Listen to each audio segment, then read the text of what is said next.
கர்த்தருடைய நல்ல நாமம் உயர்த்தப்படுவதாக. ஏசாயா 57 அதிகாரம் 15 நொறுங்கினவர்களின் இருதயத்தை உயிர்ப்பிக்கிறதற்கும் நொறுங்குண்டு பணிந்த ஆவியுள்ளவர்களிடத்திலும் வாசமண்ணுகிறேன் என்று நித்தியவாசியும் பரிசுத்தர் என்கிற நாமமுள்ளவருமாகிய மகத்துவமும் உன்னதமுமானவர் சொல்லுகிறார் என்று நாம் வாசிக்கிறோம். அவர் நித்தியவாசியானவர், பரிசுத்தர், உன்னதமானவர், மகத்துவமானவர். ஆனால் அவர் எங்கு வாசம் பண்ணுகிறார் என்றால் நொறுங்கி போய் இருக்கிறவர்களை உயிர்ப்பிப்பதற்காக அந்த பணிந்த ஆவியுள்ளவர்களிடத்திலே நான் வாசம் பண்ணுகிறேன் என்று சொல்கிறார். நாம் இப்படிப்பட்ட அநேக நொறுக்குதலின் வழியாக அப்படிப்பட்ட சூழ்நிலைகளிலே நாம் கடந்து போகலாம்.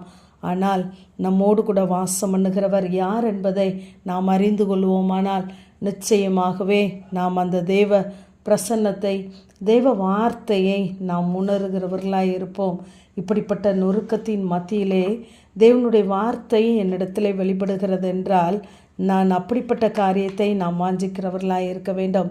நான் தள்ளப்படுகிறதை, ஒதுக்கப்படுகிறதை, நாம் ஒரு நொறுக்கப்படுகிறதின் மத்தியிலே கர்த்தருடைய பார்வை என் மீது இருக்கிறது என்று நாம் எண்ணுவோமானால் அப்படிப்பட்ட சூழ்நிலைகளை நாம் விரும்பி ஏற்றுக்கொண்டு அந்த நொறுக்குதலுக்கு மேலாக அந்த நித்திய வாசியான தேவன் என்னோடு கூட வாசம் பண்ணுகிறார் என்ற அந்த சந்தோஷத்திலே நாம் நாட்களை கடத்தி செல்வோமானால் கர்த்தர் நிச்சயமாகவே அவைகளின் மத்தியிலே நம்மை உயிர்ப்பிக்க அவர் போதுமானவராகவே இருக்கிறார். அவர் தம்முடைய வார்த்தையை அனுப்பி நம்மை உயிர்ப்பிக்கிறார் என்று அங்கு ஏசாயா 51 அதிகாரம் 16 நாம் வாசிக்கிறோம். நான் என் வார்த்தையை உன் வாயிலே அருளி என் கரத்தின் நிழலினால் உன்னை மறைக்கிறேன் என்று சொல்லுகிறார். இப்படிப்பட்ட சூழ்நிலைகளின் மத்தியிலே கர்த்தருடைய கரம் நம்மிடத்திலே வெளிப்படுகிறது, அவருடைய வார்த்தை வெளிப்படுகிறதா இருக்கிறது. நியாயாதிபதிகள் 13 அதிகாரத்திலே அங்கு நொறுங்கி போயிருந்த அந்த மனோவாவின் குடும்பத்திற்கு மனோவாவின் மனைவியினிடத்திலே அங்கு தூதன் வெளிப்பட்டு அந்த பிறக்க போகிற குழந்தையை குறித்து அவன் பேசுகிறான். எப்படிப்பட்டவனாய் இருப்பான், எப்படி வளர்க்க வேண்டுமென்று அங்கு பேசுகிறார். பின்பு அங்கு போஜன பலி அங்கு செலுத்தப்படுகிறது. அங்கு அக்கினி ஜுவாலையிலே ஏறி போகிறவராய் வெளிப்படுகிறார். இதை பார்த்த மனோவா கர்த்தருடைய நாமத்தின் மேல் அவன் வாஞ்சை வைக்கிறான், அங்கு பலி செலுத்துகிறான், அங்கு தன்னை அர்ப்பணிக்கிறவனாய் இருக்கிறான். அப்பொழுது அங்கு சொல்லுகிறான், நாம் தேவனை கண்டோம், ஆகவே நாம் சாகவே சாவோம் என்று சொல்லுகிறான்.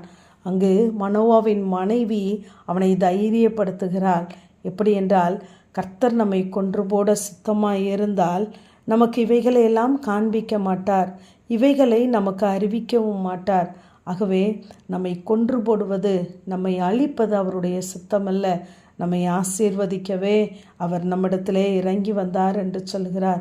ஆகவே அநேக காரியங்களை நாம் பார்க்கும் பொழுது, கேட்கும் பொழுது, இது என்னுடைய அழிவுக்கல்ல, அழிப்பது அவருடைய சித்தமல்ல, என்னை ஆசீர்வதிக்கவே, என்னை உயர்த்தவே அவர் இப்படிப்பட்ட பாதையின் வழியாய் என்னை நடத்துகிறார் என்று நாம் நம்புவோமானால் நிச்சயமாகவே நொறுங்கி போயிருக்கிற அப்படிப்பட்ட சூழ்நிலையின் மத்தியிலே தேவன் நம்மோடு கூட வாசம் பண்ணி அவர் வார்த்தையை அனுப்பி நம்மை உயிர்ப்பிக்கிறவராயிருக்கிறார்.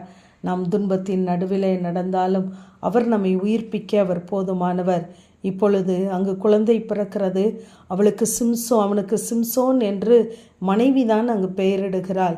ஆகவே அவளுடைய அடிக்காயத்தை குணப்படுத்தின தேவன் இப்பொழுது குழந்தையின் மூலமாய் அங்கு அவளை தேவன் மகிமைப்படுத்துகிறார். ஆகவே அற்பமாய் எண்ணப்பட்ட இந்த பெயர் சொல்லப்பட்ட மனோவாவின் மனைவி என்று குறை சொல்லப்பட்ட இடத்திலே இப்பொழுது அவள் அற்புதமாய் பார்க்கப்படுகிறார். நொறுக்கினவர்களுக்கு நம்பிக்கையின் வாசலாய் நம்மை மாற்றுவதற்காகவே அநேக நேரங்களிலே தேவன் நம்மை நொறுக்குகிறார்.